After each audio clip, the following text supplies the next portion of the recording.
It is a great privilege to do anything for the King.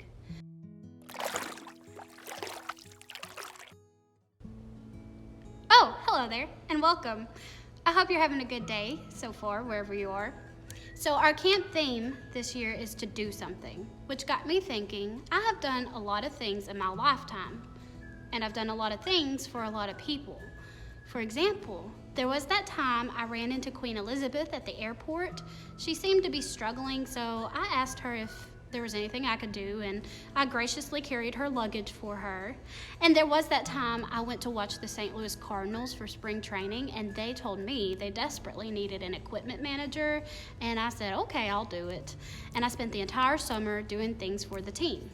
Oh, and then there was that time that Steve Jobs needed me to back up all of his photos into the cloud. And let's not forget when the president was too busy, so I offered to mow his yard. Okay, you caught me. I really didn't do any of those things. But how cool would it have been if I had done all those favors for those people who are held in a high regard? Where it's true, I won't be helping the Cardinals anytime soon or the Queen of England. There is someone in high regard, the highest regard, that I can be doing favors for every day. There's a quote by Charles Spurgeon that says, "It is a great privilege to do anything for the King." When I heard that quote, it made me feel kind of sheepish how I have been going about handling my conscience. Your conscience, is the inner feeling that you have that tells you what is the right thing to do and what is the wrong thing to do. And really, another name for your conscience is God. Are you my conscience? When God tells you to do something, for example, go talk to that person. I think they could really use a friend right now. Well, to be honest, I was one of those people who was like, I don't want to do that, Lord, please don't make me do this. But this quote that says it is a privilege to do anything for the King, well, that made me think differently. I realized I was only thinking of myself, and I should have been thinking how cool it is that God, creator of all things, asked little old me to do him a favor. He trusted me with this. I can't let him down. So that's how we should view all of our callings, big or small. Back when I was just starting out and I was a student teacher, I called myself a baby teacher because I just didn't know anything yet.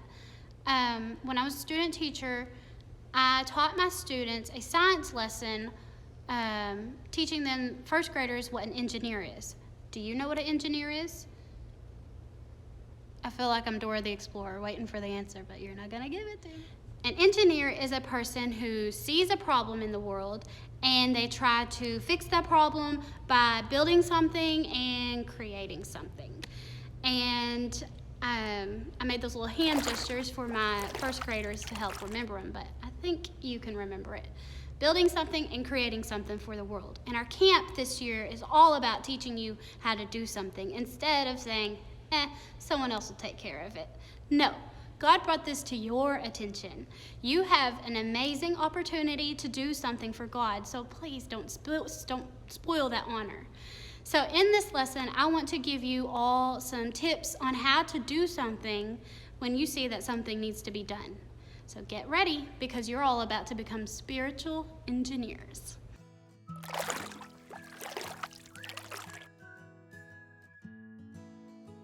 Engineers have this cycle of 7 steps that they work through to try to reach the solution to a problem. It's called the problem-solving cycle. Let me walk you through these steps real quick. Step 1, identify the problem. Step 2, explore the problem. Step 3, set goals. Step 4, look at alternatives. Step 5, select a possible solution. Step 6, implement the possible solution. Step 7, evaluate. Now let's see if you are ready. You want to be a spiritual engineer and you want to start seeing problems in the world being fixed by building something and creating something.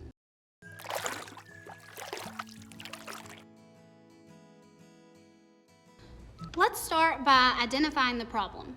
Look at the world around you and there is plenty of things that need to be fixed.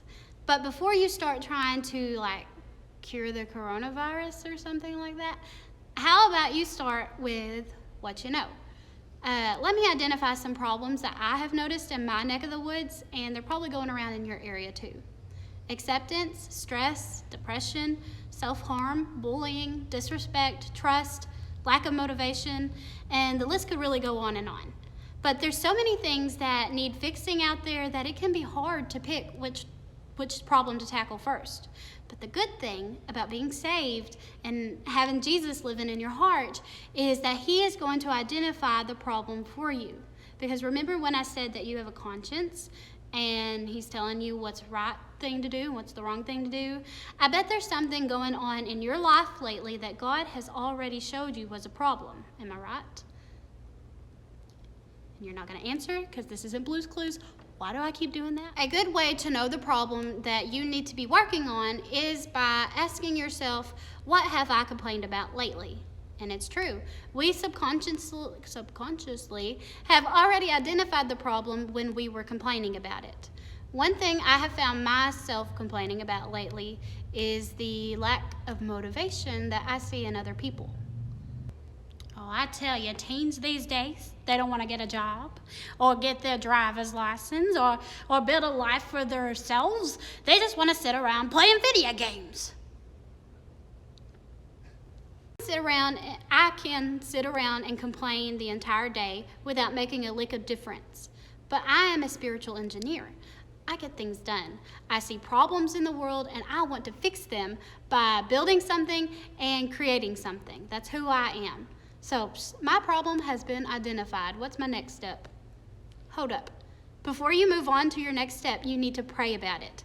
I know you're an eager McBeaver and you want to change the world, but you need to ask God for guidance and if you are going on the right direction. Okay?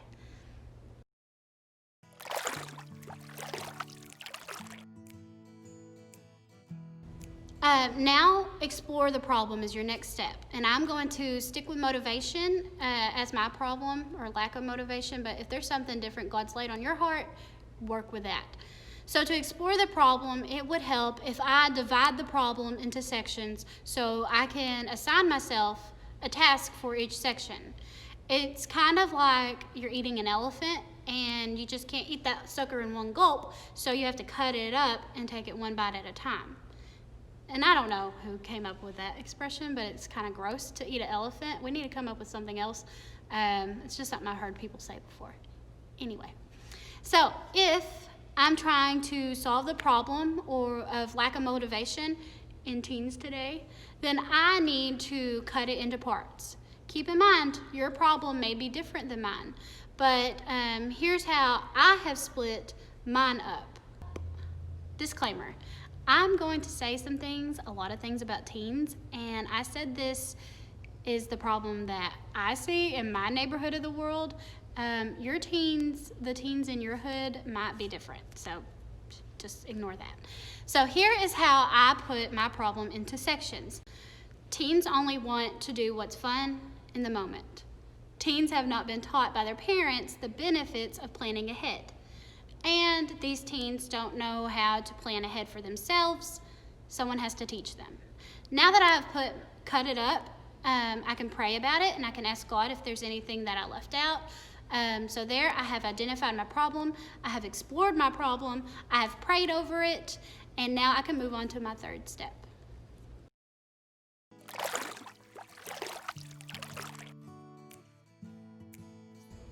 All right, so your next step is set goals if you really want to impress God, and I mean, who wouldn't want to impress the person that's in charge of your life and your future? If you want to get God's attention, then you need to set some goals. The goals I have set to fix the problem that I see in the world are as followed.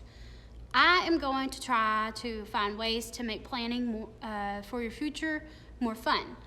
Like, hey there, Sonny. Don't you want to stop watching people on YouTube do stuff and go out there and get a job and actually earn the money to do the stuff yourself? Something like that. I'm still working on the kinks. Another goal I set for myself is to talk to young parents, and I need to let them know that they should teach their kids at a young age how important it is to plan ahead. And the final goal I set was to educate teenagers who have not been taught by their parents how to plan ahead, and I need to give them some encouragement. So there I have set my goals, and now I can move on to the next step. But first, we need to pray and make sure that I'm still moving in the right direction.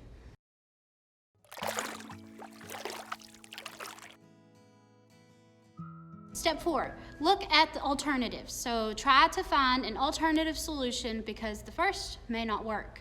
So for me, if making things fun to motivate the teenagers doesn't work, I probably at that point would need to remind them that, hey, even if this isn't fun, your future depends on you learning how to do these things. It's survival mode.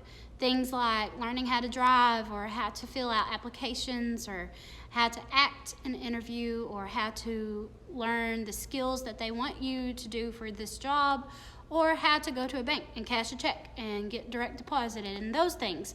I know that's a lot to learn and the unknown can be scary, but as you gain experience, you start to gain confidence. The first step is the hardest, but you'll get better at it.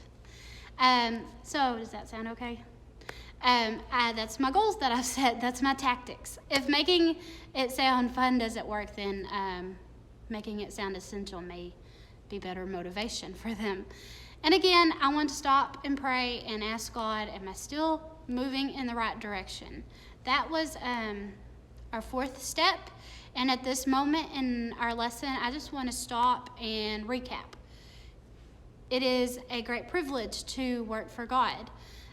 We can be spiritual engineers so that when we see a problem in the world, we can fix the problem by creating something or building something.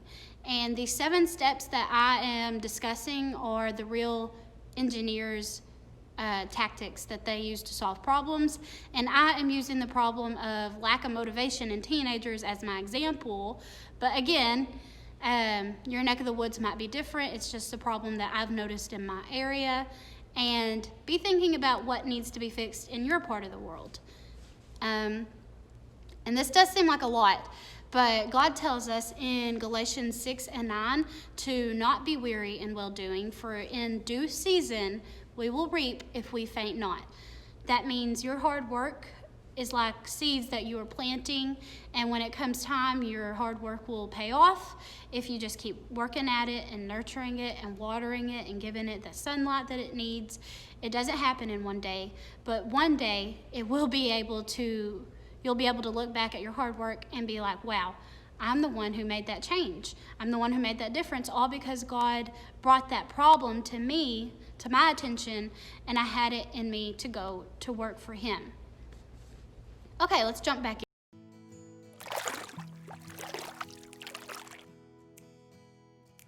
Okay, step number 5, select a possible solution. Pick the most likely to work solution. In my case, young adults respond more to what is fun, so I feel like my alternative solution is the one that I will use in my, if my first one doesn't succeed. If at first the fun method doesn't work in motivating them, then I will have to get serious and tell them why it is important to face your fears and go ahead and plan ahead.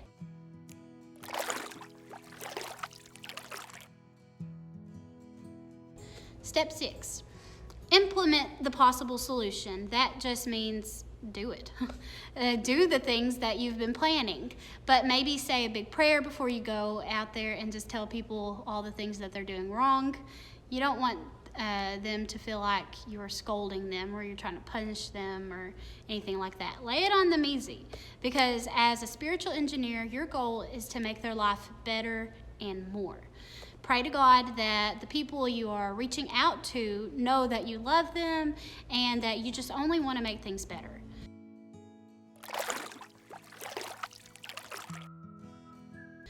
And the 7th and final step is to evaluate. This means look back and see if your solution worked. If it did, then great. If it didn't, then go back to the drawing board. You have others.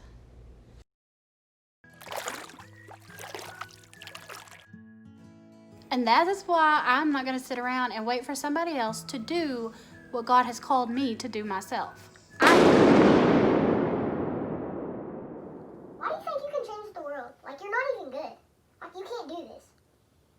bad at everything you do. My goodness. Like you can't do it, okay? What I'm trying to get through is you cannot do it. Someone is way better than you, and you cannot do it. You cannot do it. So move on. Move on in life. Whoa! Don't listen to that man, the devil. He's stinky. You don't know what he's talking about. You can do anything through Jesus Christ, who strengthens us. You got this, bro. You got this, man. Spiritual engineers are out there fixing things every day. Sunday school teachers, preachers, missionaries, they are all working on solutions to life's problems because they know what an opportunity it is to do something for God. There's something called the bystander effect where people are less likely to offer help to a victim when other people are around. The greater number of bystanders, the less likely it is for someone to help. They sit there thinking passively that it's all right, somebody else will do something. The thing that came to my mind when I researched the bystander effect was a YouTube video that I've seen where a person's house was on fire in a neighborhood and everyone else was just watching it burn down. But one man saw the problem in his neighborhood and he grabbed a water hose and he went to work. He was shouting, "Why are you all just standing there? You, call 911. You, grab a bucket and wet the area so the problem doesn't spread." It's called the bystander effect. We're all standing around waiting for someone else to take the responsibility that we know in our hearts we should be doing. If you really want something to be done, you'll find a way. And if not, you'll find an excuse. And the camera doesn't have to be filming you when you do it. When you do something beautiful and you've made a difference and nobody notices, don't go out there seeking credit. The most important one, he noticed, and you'll reap those rewards soon enough. It's the engineers down here on earth who are making money, and they make a lot of money. They get paid to solve problems. But spiritual engineers, we're laying our treasures up in heaven. So to wrap it up, I expect great things from you all. Now that you are going to be fixing problems that God laid on your heart. And it's okay to be scared because that just means that you are about to do something really, really brave. Hey guys, I just rewatched what I recorded and I realized I spoke a lot about how engineers fix problems by creating something and building something, but I forgot to give you some examples of what you can create and what you can build. So mainly just use your talents, the things that God gave you that are your hobbies or that you like to do, and run with them and use them to change the world. After all, they are your hobbies. You're going to do them anyway. Why not do them in the name of the Lord? For example, if you like to bake, use your baking skills. Or if you plant, use your flowers and your vegetables that you plant to do good. If you fish, have a fish fry or cook for someone. If you knit and crochet, use your skills to do good that way. Photography and video editing, those are things that I like to use. Writing, singing, instrumental talents, wood carving, lawn mowing even. Volunteer your time. That's the main thing that is going to make the difference. Things like acceptance, bullying, self-harm, trust, and so on. Those are the problems that can be solved by being there for someone, just being there for each other. Take the time to check in on the ones who are struggling. Plus, when you sit around with nothing to do, you're an easy target for the devil. But if you're busy using your spiritual engineering skills, you're going to be moving around too much for Satan to catch you off guard. You can take what you're good at and run with it. So go ahead and be the change you want to see in the world.